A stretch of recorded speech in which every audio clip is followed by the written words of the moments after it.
Hello and welcome all to the Middle-earth in Mercia podcast.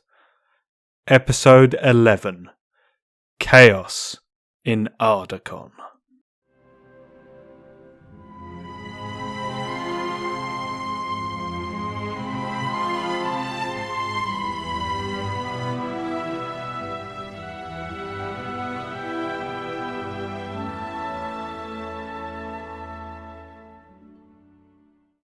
Hello and welcome all. This is the Middle-earth in Mercia podcast, and as usual, I am your host, Sonny. Now, this episode, we have something a little bit different for you, a little bit of spice. It's a bit of a story, really. I know it won't be to everyone's taste, and I know there may even be a few people in the community that are rather ticked off that I'm talking about it publicly, bringing it up again. But I think for the majority of you, this is going to be something interesting, and I think we can have a good conversation about it, is why I wanted to go into it. If it's not to your taste, come back next episode. It'll be the usual content, tournament reviews and whatnot. But I'm aware I haven't put anything out for a little while, and I know that's not terribly unusual for me. I make no apologies about it. There's been more important things going on, unfortunately, and I've just had to put my time into that. But I have found myself with a Saturday, and I thought, do I have time to do a full tournament review, which we have got a stack pending for you. Don't worry, that content will come eventually, but I thought perhaps I don't have time for that. But there is this topic I want to talk about, and it sort of ties in to a few thoughts I've been having. So I thought, yeah, why not? Let's put something out there. I can see there's still a hunger for the podcast. I can see you, my loyal listeners, are still out there listening to it in surprising numbers. And yeah, I wanted to put something out to reward you. And as the title suggests, there has been controversy once again at Arda-Con, the largest Middle-earth tournament in the world, once again in the singles. Now, those of you who followed Arda-Con for a number of years will know that that's not particularly unusual at Arda-Con. There's been various accusations over the years. I think the most notable one in recent years was that there was a big discussion about slow play. But this year, I think things have maybe taken a more serious tone. The accusations are slightly less of a grey area, and there does seem to be a certain amount of anger from those that were at the tournament. And yeah, really, this sort of ties into thoughts I've been having about tournaments recently, because I've been going to more and more tournaments. I've attended my first GBHL 100. I know Arda-Con now is GBHL 100, but I've attended more competitive events, is what I'm saying. And one thing that I have been observing and hearing secondhand from people that I attend the tournaments with is, and I don't know whether this is an increasing trend or just something I'm being exposed to more through going to more competitive tournaments, but is bad behaviour, and particularly unsportsmanlike behaviour, really centred around those who would be considered competitive or elite players. I've seen a few things, I've experienced a few things, and like the things I've sort of seen, it's not really enough to come and sit down on the podcast and be like, there's this and this and this. Yeah, just I've seen a few things, and then I've been chatting to people that are quite experienced, and people saying, oh yeah, it's not unusual at the big events that sometimes the TOs literally have to sit at the table with them because that kind of thing can happen. Like myself, I would say that I'm trying to sort of become an intermediate player, somebody that can, when they have a good day, have the opportunity to win a tournament. And, maybe in the future, it would be an ambition to be a tournament regular and be doing well. And this is just something as part of my sort of tournament journey that has given me pause for thought. So that was sort of where my mind was when this story caught my eye. And I thought we could have a conversation about it. I think with the majority of popular games of this sort, tabletop warfare, you tend to have a trickle-down economy from the tournament scene, from the competitive scene. And I think that in Middle-earth Strategy Battle Game, we are particularly vulnerable to this because of the success of the GBHL. Because of the extreme success of the GBHL, so much of the community is tied to the competitive scene. And yeah, we do have this division of GBHL 100s, 90s and 80s, but you can often see the same faces at an 80, a 90 and a 100. And like hobby communities all across the world, I think we should discuss it when we see a trend that perhaps is concerning us. And I think the topic we're going to talk about today is a good example of something that's happened. I think we should talk about as a community and maybe think about how this is handled in the future. And as a final note, is that if the game is to go to the next level, if the game is to get more footing, is to get more releases, which I think is what the majority of people want, is at the very least continuing support, on Games Workshop's end, they're going to need things that help advertise the game. The big events that they have throughout the year, tournaments and other get-togethers, are part of Games Workshop's advertising strategy. They talk about the winners, they talk about the armies, and this is something that's happened this year for Arda-Con. There were several articles written on Warhammer community. Winners were named, they spoke about the masters. This is becoming sort of a point of advertisement for the game. These big events that are going to be the most spoken about events. And if we're going to get more drive behind it, the competitive scene is going to form part of that. And how these players behave in their games, particularly sportsmanship, as well as tactics, whether they're underhand or open, the armies they use, it is all going to have an effect in the long run on the wider community. And to those that refute that, I would point you to 40k, where the behaviour of a relatively small part of that community has become incredibly prominent. And I think that's something we need to watch out for, because 40k can afford to miss out on those players that are off-put by this opinion that many people hold, whether it's justified or not. Now, I think we've done a good job there of setting the groundwork for this conversation, so I will delay no longer. Let's move on to let's get into the story. Let's get into the accusation itself. I am talking in hypotheticals here, and you really should take anything I say that is a little definitive as if it has got an if in front of it. I'm placing that if in there now. If this happened, if this is true. I will give my opinion on the probable truth, but please remember there is an if on all of this. But let's move on to the actual brass tacks of this story. So, Arda-Con, it's Sunday. It is the final game of the singles tournament, the big one. This also forms part of the World Team Championships, so kind of a big deal. The top tables at Arda-Con are held in the upper sort of balcony area. That's where we are. We're centered around tables 1, 2 and 3.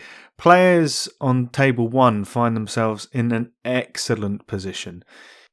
Both players at table 1, being extremely experienced on the UK tournament scene, are no doubt acutely aware that they need to not lose this game. If they finish the game with a draw or better, their likelihood of moving on to the championship table is incredibly high. At Arda-Con, when all the standard games are finished, those in positions 1 and 2 move on to a final tournament round, and this is what they're playing for. Now, what typically happens at these large tournaments is, with so many players, the top 5 will typically have a very similar record, and it is not uncommon for, in these final games, for positions to be leapfrogged, because ultimately, as is the outcome with most games, you have a winner and a loser. So it's fairly typical for, at table 1 you have players 1 and 2, one of them loses, that person then slips down to 3 because the winner of table 2, who was in 3rd position, leapfrogs them. That is not uncommon at these tournaments. Now, as it turns out, the result of table 1 comes in, and it's a perfect draw, with both of them also having achieved their oaths. An oath at Arda-Con is sort of like a secondary objective. If you achieve it, you get an extra victory point. So, pretty much the perfect outcome for both players. They're able to gain the most amount of victory points possible while both of them advance to the championship round. Now, this in of itself isn't terribly unusual. Both players must have gone into the game aware that all they needed was a draw.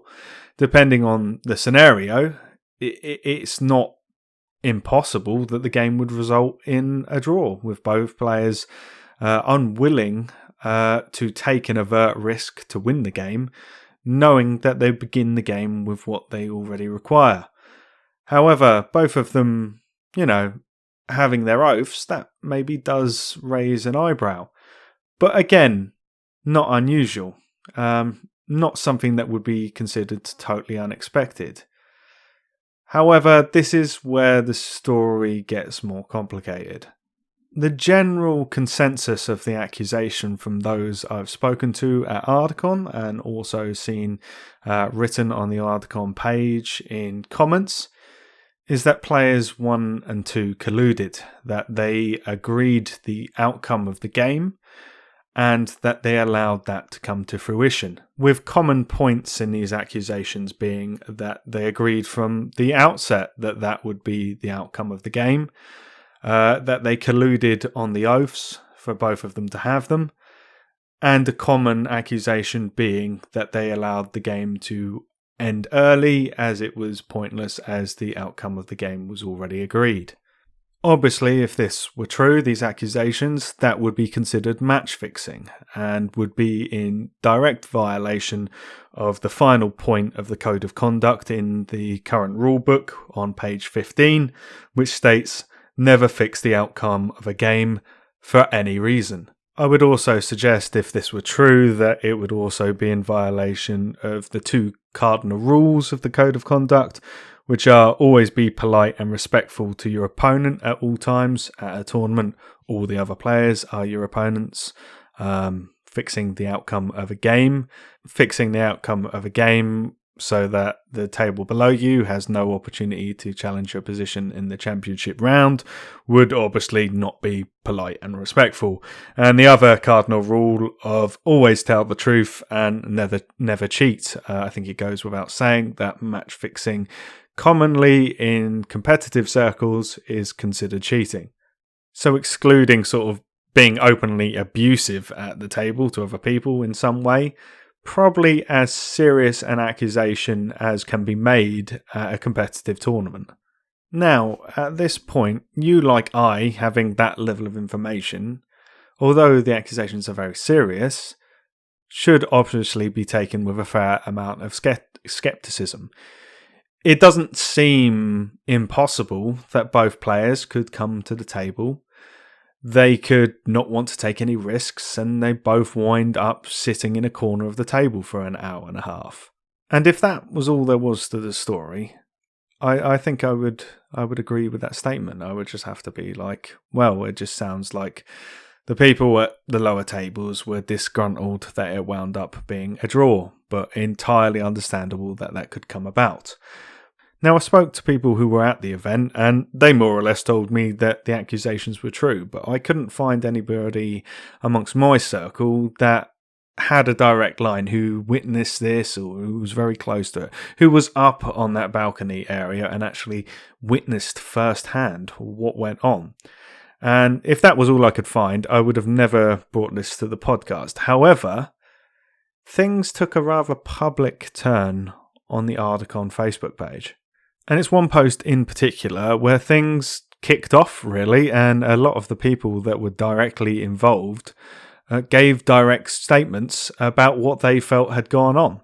And it's really on that basis that I'm going to take you through what the story was there, because then you'll have to make up your own mind on this, but I found what was written there rather compelling and quite interesting.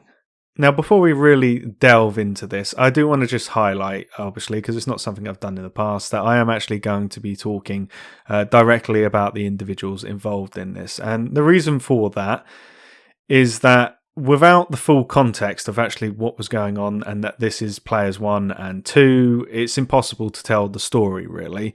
And this is such a public event. I mean, the winner and second place were written about on Warhammer Community.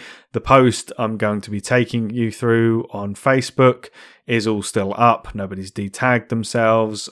Responses are still on there.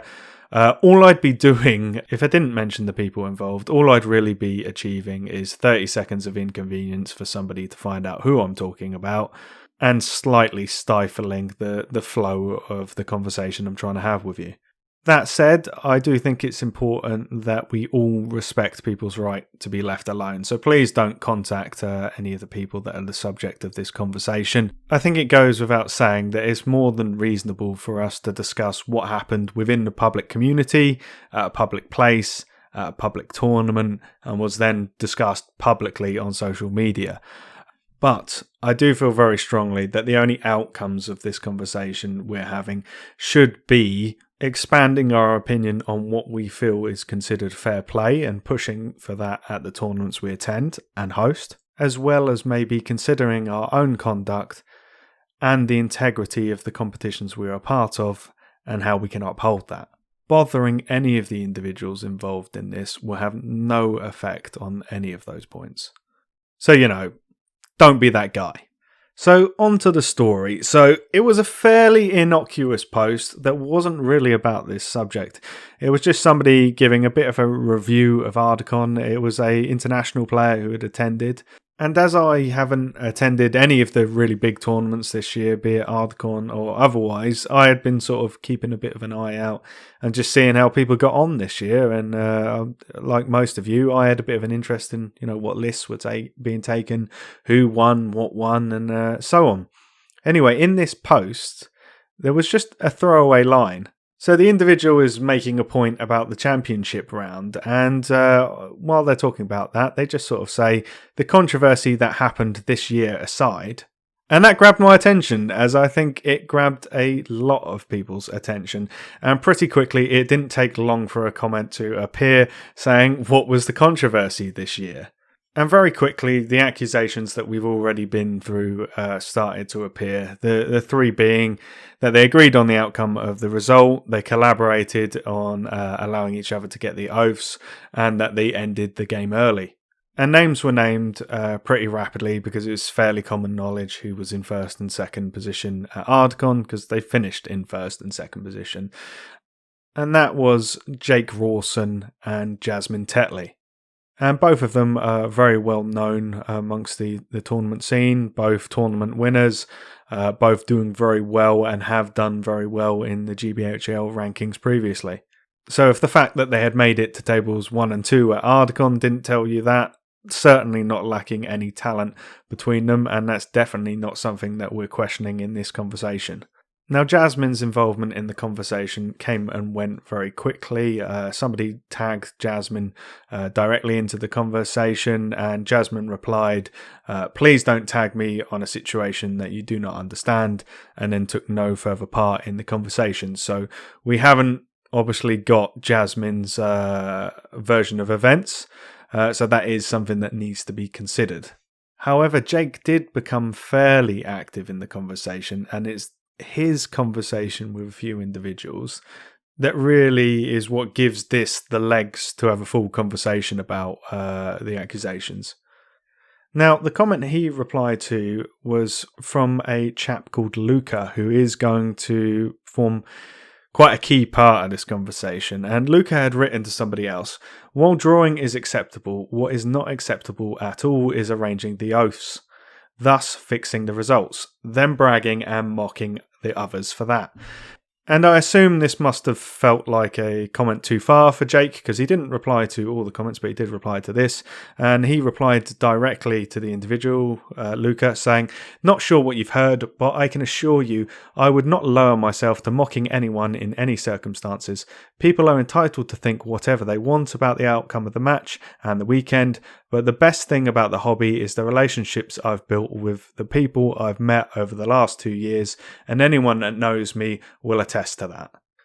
Now, the first thing there is the first point is fairly valid. If you've heard this from someone else and the individual that's directly involved is telling you, no, that's not true, you do need to hear them out. But I will say this instantly, because I'm taking you through how I read the conversation, how the comments are.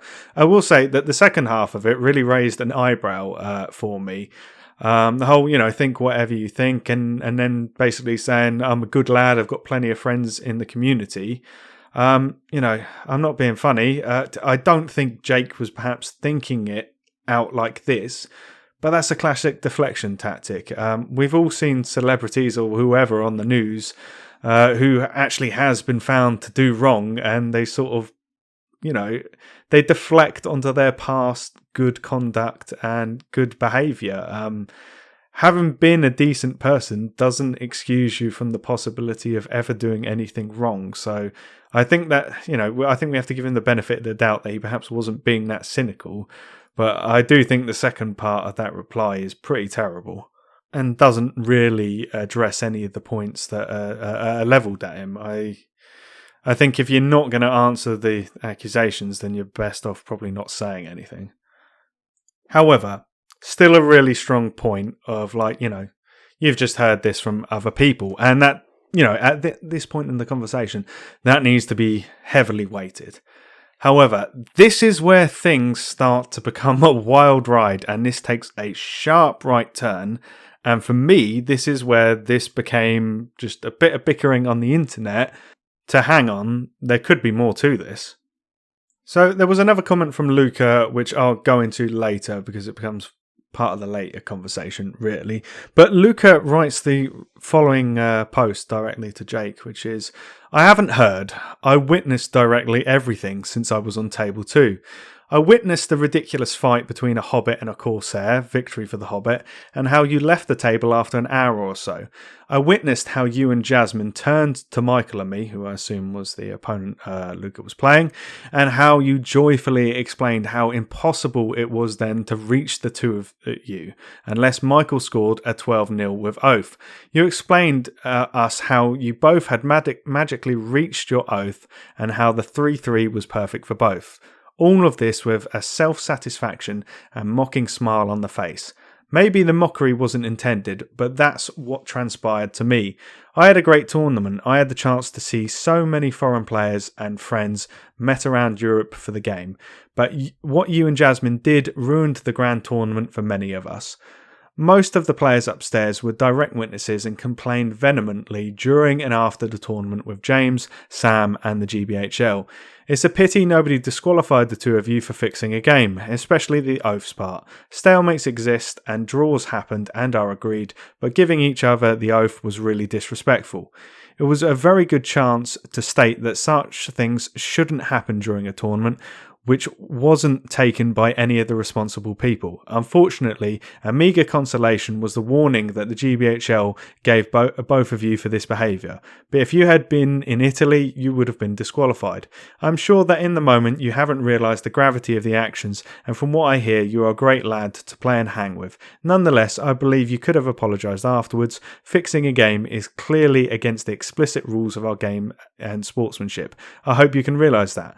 Unfortunately, a great result as winning Arda-Con is now dirtied by this. I wonder if it was really necessary. I leave the discussions about the GBHL teams and individual championship/league to the ones participating in it. The fact that the team where you both are gained a lot from this adds on the single tournament ranking itself. On a side note, if you arrange the result of a game, at least don't turn around and tell everyone. A little decency that could have helped reduce the noise about it. I really hope this won't happen again, and that if it does, the responsible people will take immediate and firm actions, especially in the presence of so many witnesses. Now, that's quite a long and impassioned statement from Luca there, and I think before we unpack that, we are better just reading Jake's next full statement that he makes to him, because I think these are the two main statements, and taken as a pair, I think we can address what we think in conclusions better with both of them. So Jake replied, "I'm sorry you feel this way. The fight between the Hobbit and the Corsair was a harmless encounter in an otherwise eventful game, completely unaffecting any outcome but bringing a little bit of fun to the stalemate. We all love little moments of heroic feats, like a Corsair dying to a Hobbit archer, so not sure why this would be noteworthy as a complaint. Of course I was joyous. I had just potentially reached the finale of Arda-Con.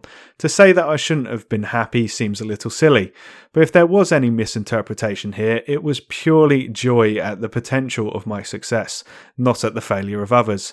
And I'm sure you're aware from being a player on Table 2, oaths are an easy thing to predict based on your opponent's army. Neither myself nor Jasmine wanted to engage in that scenario, so I logically predicted that she would select one of the maneuvering oaths and I would want to do the same. Therefore, I vetoed the one that I would want to go for so that we weren't competing over the same thing. This is how we were able to achieve the oaths. Not through conspiracy, but through an understanding of the game and the opponent. If we truly wanted to fix a game to lock other people out of the final round, as so many people have suggested, why wouldn't we fix it so that we both scored matching VPs to guarantee this, such as 5-5? The game ended 0-0 because neither of us wanted to risk a situation that swings to a loss, hence why it was ended after 1 hour of going nowhere. I'm sorry that your weekend was ruined by something that supposedly happened on another table, but as I say, everyone is entitled to feel how they want about things, hence why I'm not telling that you are wrong, I just wanted to explain the facts as I understand them." Now, sorry, there is one more comment I'm going to read, and then we will actually get into it. So Luca responded, "I can understand your reaction was genuine. I can understand the stalemate. Regarding the oaths instead, you let each other achieve their own, and that is unfortunately the fixing.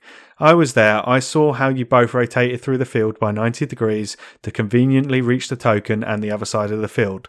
Playing a game is also trying to deny the other victory points, which didn't happen at all here. You didn't need anything else than the 0-0 number of victory points is so low on tiebreakers.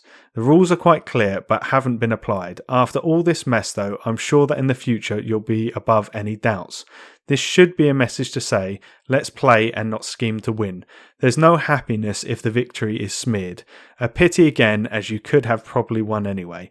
Hope to play you sooner or later too. I'll stop discussing this matter further."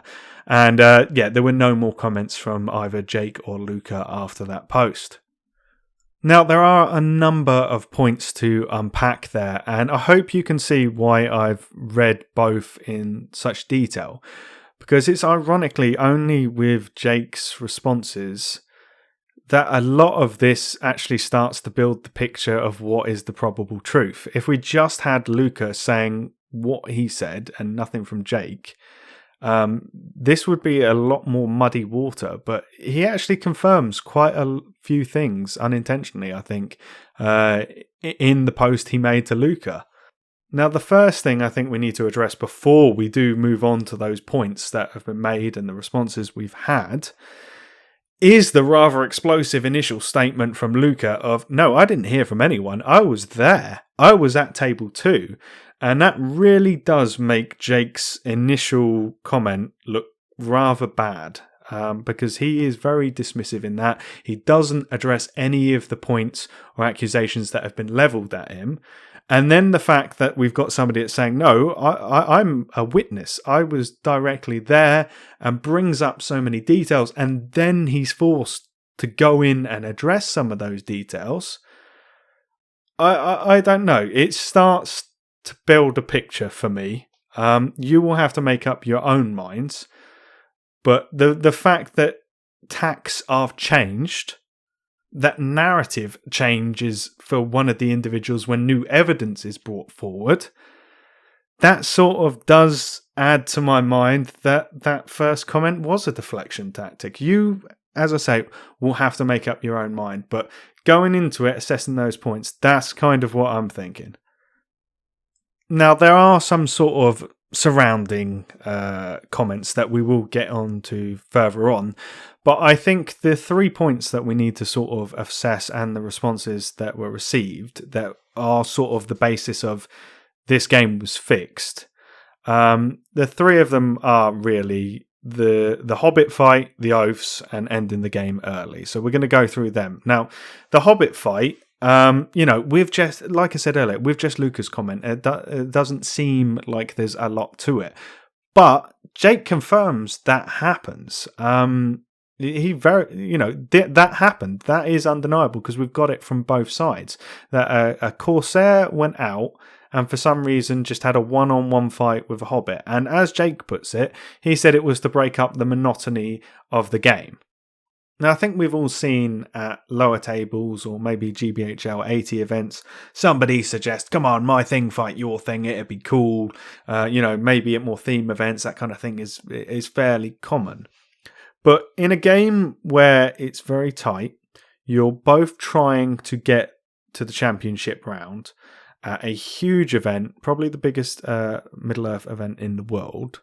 That seems an unusual thing to play out at that table without a direct agreement to be like, this isn't going to get any bigger, shall my guy fight your guy? And at best, to me, in the context of the table and the event, that does at best seem a little inappropriate. And I think more specifically to the conversation we're having, I think we can infer that it suggests that there was at minimum a conversation going on between the two players about what was going on in that game. Now, as I say, this thing by itself I don't think is damning, but it opens the door to giving credibility to other suggestions, in my opinion. And I don't think that Jake's response again is terribly helpful. I mean, he's got a laughing emoji when he's talking about why is it noteworthy as a complaint. It crosses my mind, is that a deflection tactic again, or does he just not see the point that Luca is making, that like this is how that game was being carried out? And it's symptomatic of other things that were happening in there. I do think that that's something he should have addressed. How did that come about? Did you just walk the guy out there and then Jasmine walked their person out there, or did you have a direct conversation about it? Because one is just a funny thing that happened in the game. One is really blurring the lines of what's all right in a competitive competition. Now, moving on to the second accusation to do with the oaths. And I think this is the most credible and serious accusation out of all of them. Luca basically says, you two agreed to do your oaths together. And Jake's response doesn't make a lot of sense to me, to be honest. I don't see why him understanding what Jasmine's oath is meant that he offered no resistance to it.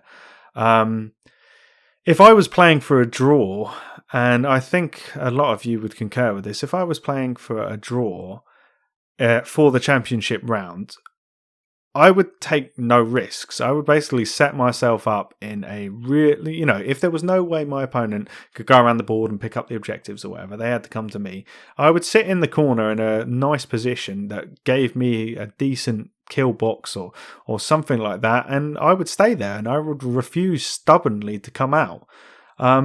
We can take from Jake and Luca's statements that there was a fair amount of repositioning involved. Jake confirms that it was a positional oath. Why on earth would you take the risk of going to the other side of the map and exposing your flank or putting yourself in a less favourable position that your opponent could possibly take advantage of, unless you knew that your opponent wouldn't attack you? Like, it's absolutely acceptable to sit in that corner and your other opponent sees what you're doing and is like, well, yeah, I only need a draw, and sits in that corner as well. There's nothing wrong with that whatsoever. But I find it very, very hard to believe that a player like of Jake's caliber and Jasmine's caliber would move across the map exposing themselves. We all know that, like, how difficult it is keep formation unless you're moving incredibly carefully. And even then, you're going to be moving between terrain that's not to your liking.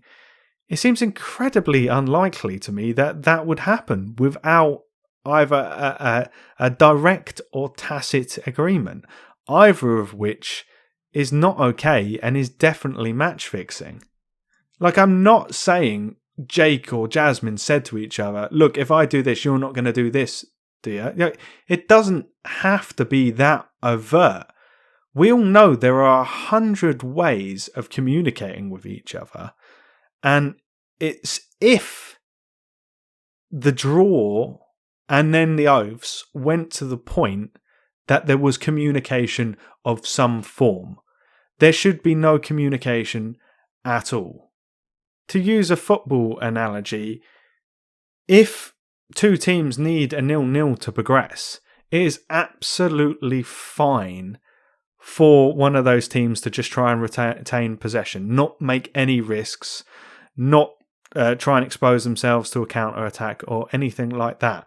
But the moment one of the managers says, I just need a draw, and makes eyebrows or eyes at the other manager, and the other manager's like, I need a draw also, and makes eyes, and then they're playing suspiciously in the game, that's the point it becomes match fixing, when there is some level of communication, a tacit or direct agreement. So I'm sorry, for me, that is the most damning point. It makes no sense to me whatsoever. It just doesn't make any sense to me. If you're playing for a draw, why would you take a massive risk to go and get your oath, which doesn't change the outcome of the game? It literally just makes it just would change it from highly unlikely to damn near impossible that somebody from the table below would replace one of you. Why would you take that risk? It doesn't make any sense to me in the context of you're playing for a draw and you're not going to try and win the game. I would go as far to say that I think Jake's explanation on that is a little insulting, to expect anyone to believe that there wasn't some level of communication on that. The final point is on ending the game early. And really for me, I think this just doubles down on all the points I've just made. It's absolutely fine to be like, I'm going to sit in this corner and whatever, but I mean, let's just say it how it is. That seems suspicious as anything, that you both just got your oaths and you're ending the game early. Jake says in his reply, like, we ended the game because neither of us wanted to risk a situation that swings to a loss. How did you know that, Jake? Unless Jasmine told you. How did you know that definitively Jasmine was going to not take any risks to try and beat you, unless Jasmine said to you, I'm not going to take any risks to beat you, should we just end the game? Which is direct collusion.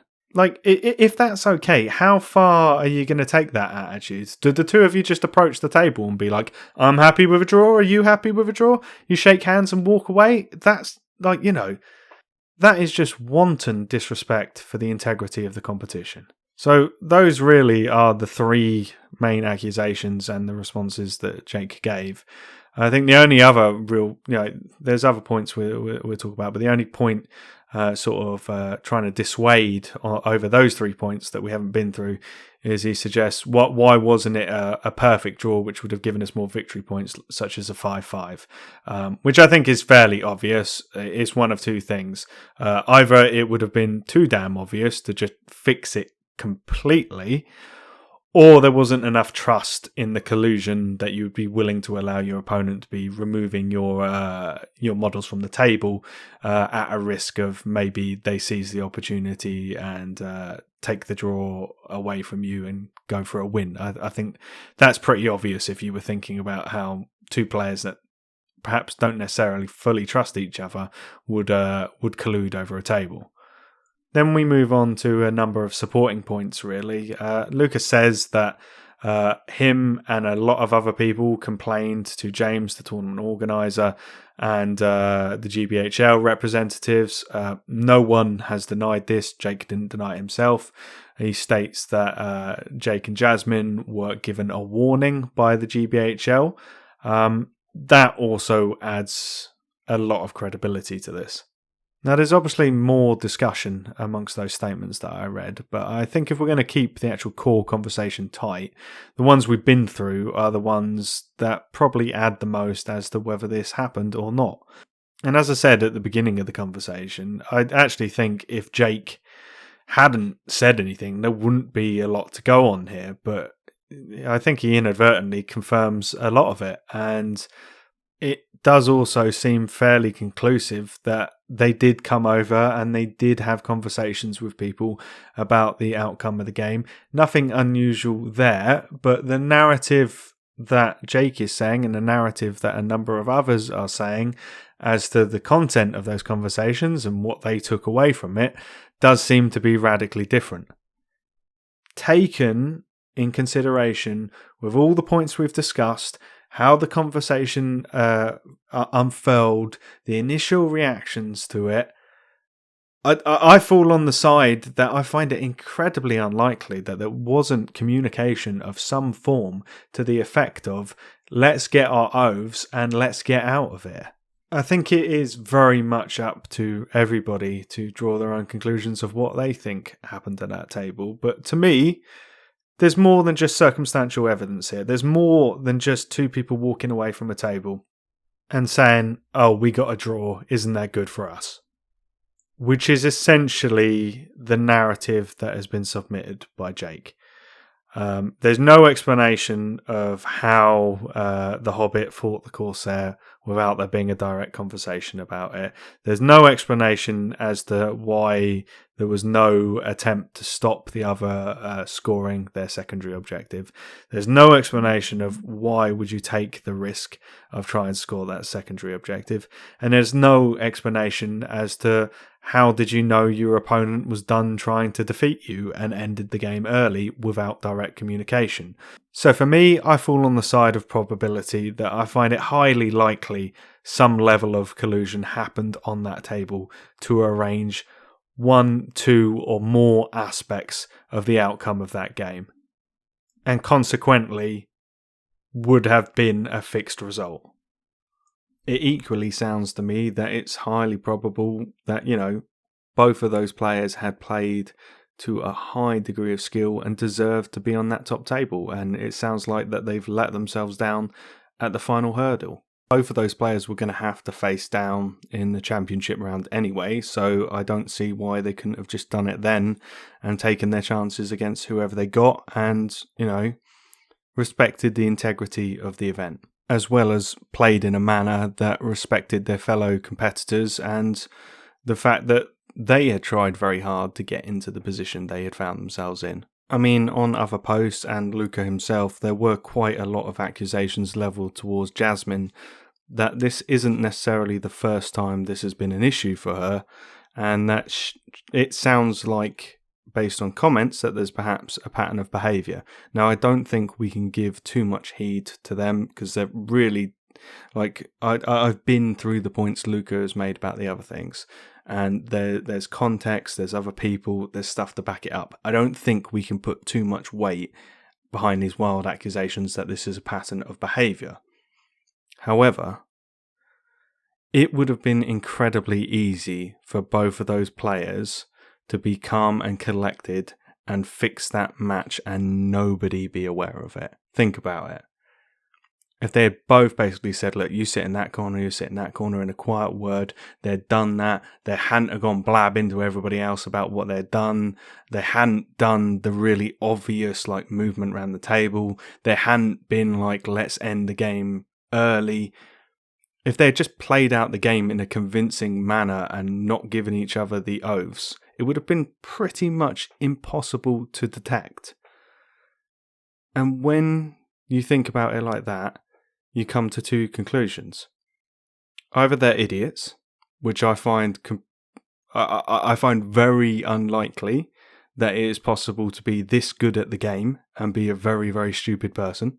I find that very unlikely. Or they have a very high degree of arrogance over their behaviour to the point that it suggests it's not the first time that it's happened, that it's not the first occurrence. You often hear the phrase like or the story about, the shopkeeper, that he's got a woman that's worked for him for 20 years and he catches her red-handed one day taking money out of the till. And there's a discussion later on, and he fires this person that's worked for him for 20 years. And the justification is, it's not the first time she stole from me, it's the first time I caught her. And that kind of feels like, maybe that's the situation we're looking at here. Why wouldn't you be more subtle? Why wouldn't you be more cautious? They seem to have done a lot of things to draw attention to their actions. And I think it's only the fact that it's happened at such a high profile event. This is so different compared to your average GBHL 100. There are so many people going. James is probably handling so much cash to actually make the event happen. It's somewhat got an association with Games Workshop. They write about it on Warhammer Community. They've written up a post about the winners, the second place, and so on. I think it's only because of all that they seem to have been caught. And then to exacerbate things, obviously one of them had to go on to win the event, and Jake won the event. And he is now got a perfect score on the GBHL League. He has a 400 out of 400 score. The person in second has 395, but obviously that means they need to go away and win another GBHL 100 to even challenge him. I don't know what the tie break is. And I think this is a terrible situation for the league, really. I think it's a terrible thing for the players to have done to themselves, really, because I agree with Luca. There is forever going to be a large contingent of people that don't consider that Arda-Con win legitimate. I don't consider it legitimate, and there will be many others that feel the same. If he goes on to win the GBHL League, again, he's done most of the work over the year. I wouldn't consider that legitimate without a valid punishment being handed down. And Jasmine, I feel, has also muddied her reputation if these accusations are true. As I say, I fall on the side of probability that it sounds like to me that these accusations are probably true, that there is some level of truth to them. I find it unlikely that there isn't. But on that note, I'm going to stop talking about the individuals specifically, and I'm going to move on to talking about how this situation was handled, what it means for the league, and what I think it means for the community. So what we know transpired really at this point, after this, is that many people complained and that the players were issued with a warning. Now, as Luca has pointed out, it would have been a discussion, I imagine, between the GBHL representatives and James as to what to do, James being the head honcho of Arda-Con. And we don't know how that conversation went. All we know is that there were many complaints and that it ended in the issuing of a warning. So that's what we're going to talk about. We can't speculate on what happened in that conversation, but we can talk about the input and the output and what we think of that. And I think for there to be an output of any kind suggests that there was something compelling there, that the people that listened to the arguments heard something that was of concern. And because of the seriousness of the accusations, it's hard to imagine them being diluted. Collusion, there's no minor collusion in sporting fairness. It's all collusion. When it comes to competition, it is of the utmost importance to uphold the integrity of the competition as well as the rule set of the competition. And I think nothing undermines the integrity of competition more than match fixing. At least with cheating, the person is wholly operating in their self-interest, and you almost have a referee at the table to keep an eye out for that, because the opponent will be keeping an eye out for that. When you have match fixing, it completely undermines the entire basis of the competition. And because of that, and the fact that they obviously did think that there was enough evidence to do something, I can't think of any circumstance where giving a warning for this kind of behaviour is the appropriate outcome.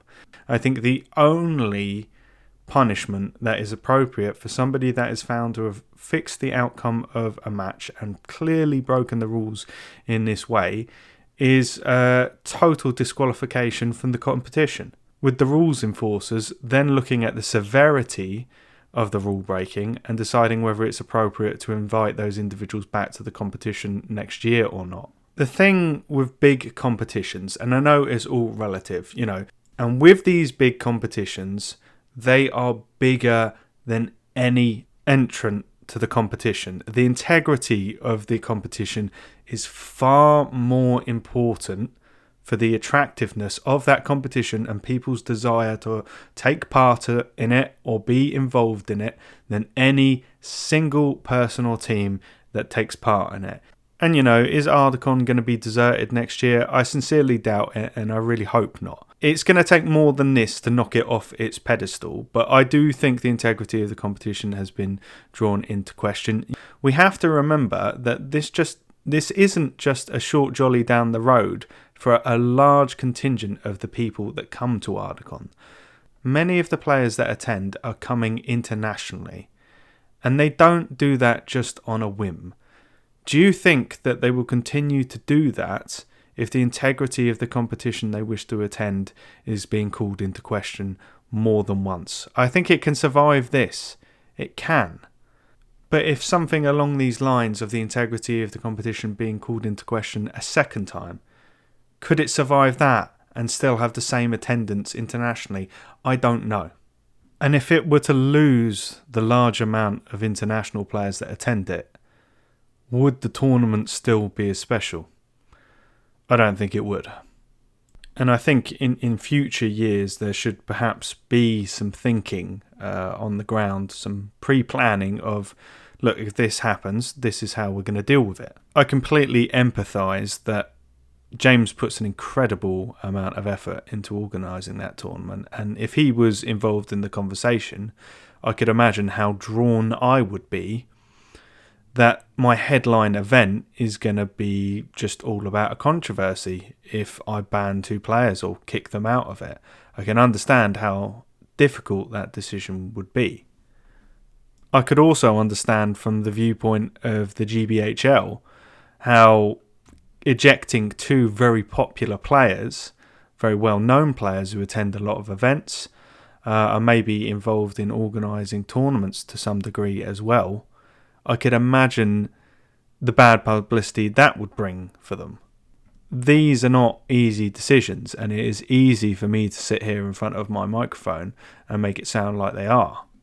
But I do genuinely believe that the hard truth is that sometimes it is better to have a bad day or a bad weekend so that you can reap the rewards for years to come. And in this instance, I think there has been a bit of burying something that's unpleasant and doesn't want to be dealt with. And if something similar happens in future or continues to happen, the consequences of having not dealt with it here and now could be more severe in the future. I very recently attended my first event since Arda-Con, and at the time of recording, that was something like a month after Arda-Con. And I had people make jokes to me, and I overheard other people making jokes about match fixing. There has already been an effect on people's opinion of the integrity of the league. Now, does that yet extend to people choosing to not attend tournaments? No, and I wouldn't pretend that it does. But does it extend to people perhaps thinking that winning the GBHL is worth a little bit less than it used to be?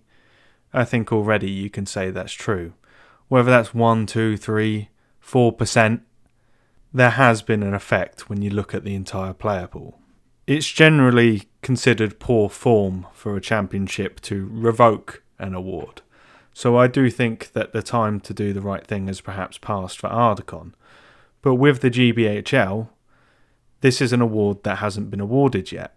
And I would suggest that it would probably be appropriate for those on the executive to consider whether any action should be taken.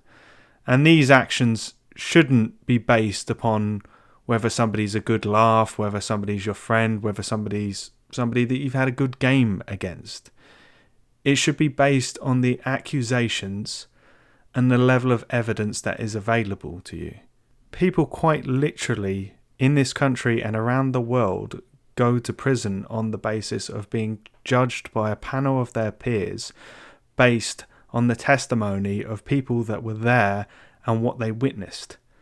We have access to the internet. It would not be hard to look into this, and perhaps a panel of 5 or 6 of the executive or people that are from trusted positions and do not have direct personal connections to those involved to assess the information available to them and decide whether any action should be taken.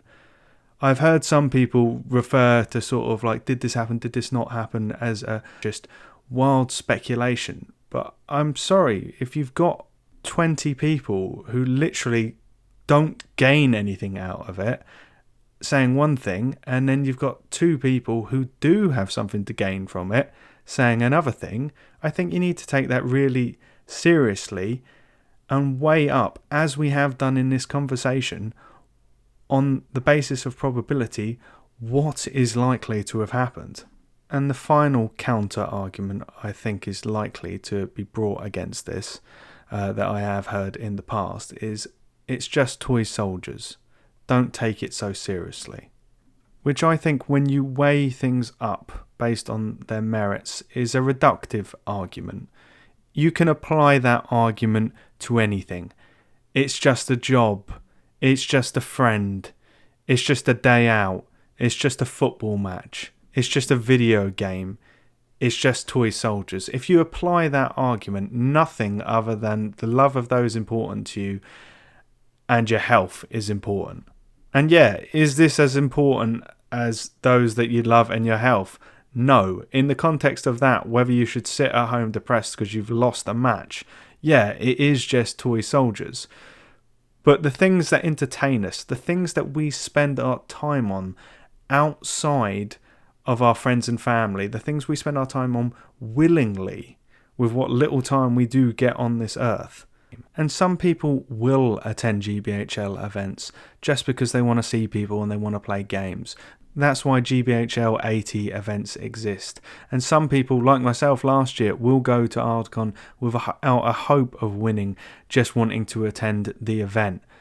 But Great British Hobbit League, a group of sports clubs which play each other over a period for a championship. Arda-Con, home of the World Championships, World Doubles Championships, World Team Championships and SBG International Masters.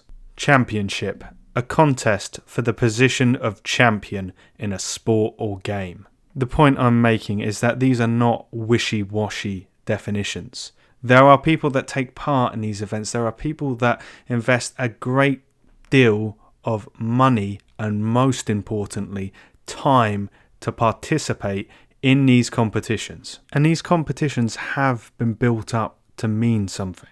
And I'm not going to be winning either of these competitions anytime soon, and probably never. But there are people that are trying their best, who are playing honestly, who are abiding by the spirit and the letter of the rules, and they deserve to have them upheld. And they deserve that when they do well, when they podium, when they win an event, when they are a contender for the GBHL Championship, for it not to be called into question whether it was legitimate or whether it means something. People like myself, who's probably just considered a journeyman player, when we do well, it means something because it feels like we have actually achieved something. We have done well against our peers in a fair contest. If it doesn't have that feeling, if it doesn't have that mutual respect between the players and the league or the competition. Why on earth are we going to be getting up at 6, 7 a.m. to go and play in these competitions when we can just go play our mates down the road and it mean just as much? And you may have noticed that I have, as we've progressed through this, stopped talking about the individuals involved. I've stopped talking about the specific championship that's involved, and it's because they don't matter. What matters is what happens next and how people react to poor behaviour or rule breaking. And I'm sure we have all seen instances of it, and we have all just shrugged it off and gone home and not said anything about it because it's easier to move on. And in a large amount of examples in life, that's probably the right decision. But the thing is that we love this community, we love the GBHL, we love events like Arda-Con, and we're going to keep going back to them. And so are the people who are lowering the bar on standards of sportsmanship, fair play and behaviour. And should these people be harassed? Should these people be called names? Should these people be bothered? No, none of that. We don't lower ourselves in terms of our own behaviour to that level. But what we can do is sing the praises of TOs that rigorously enforce the rules and are not afraid to step in when somebody goes across the line. What we can do is encourage those tournament organisers to do better who are struggling to have a firm footing on poor behaviour. What we can do is encourage our friends to only attend events of tournament organisers who are not afraid to enforce the rules without bias or hesitation. What we can do is take up the opportunity that the GBHL procedures encourage us to do anyway when there is an instance of poor behaviour, cheating or anything along those lines that's not been dealt appropriately by the TO, is bother to write that email to the GBHL informing them of the events and why you were dissatisfied. We've all done it. I've done it. Not written that email, not followed it up because it's easier just to move on. I have absolutely no doubt that most, if not all of the executive of the GBHL want the exact same thing we're talking about here. So let's help them out. Let's make the great in Great British Hobbit League more than a name. When we see these poor behaviours, let's highlight them. These people are doing this in their spare time and we can't expect them to do everything, be everything and be everywhere. I imagine it is a lot easier for them to deal with a situation when they've got 6 different occurrences from 6 different people reporting the same poor behaviour from one individual. So that's all I'm saying. This isn't a witch hunt.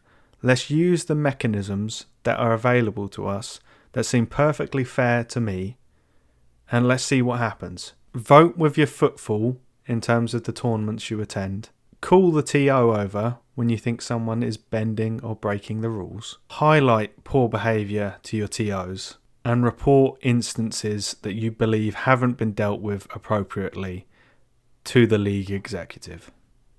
And I hope it goes without saying from you having listened to my tournament reports and that you all out there know as well from the tournaments you've attended that the vast majority of people play this game with an exemplary level of goodwill, sportsmanship and kindness to their fellow man. And that's why some of these big tournaments and the league itself have grown so rapidly in prestige and begun to mean so much to so many people. So all I'm suggesting is that we protect this really lovely thing that we all get to enjoy.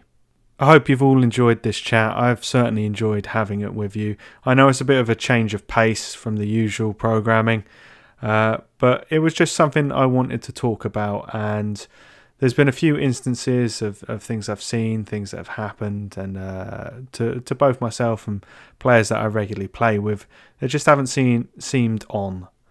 And this seemed a very good public example of some poor sportsmanship. That was an interesting story in of itself, and also, more importantly, didn't seem like it was dealt with appropriately.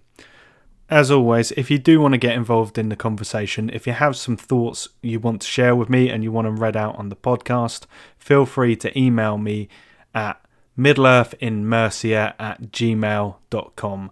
That's middleearthinmercia@gmail.com. But anyway, that's all I have for you in this episode. It has been a pleasure. Until next time, I hope you find plenty of time for your hobby, get to roll plenty of dice with friends, and I look forward to the opportunity to play opposite you sometime soon.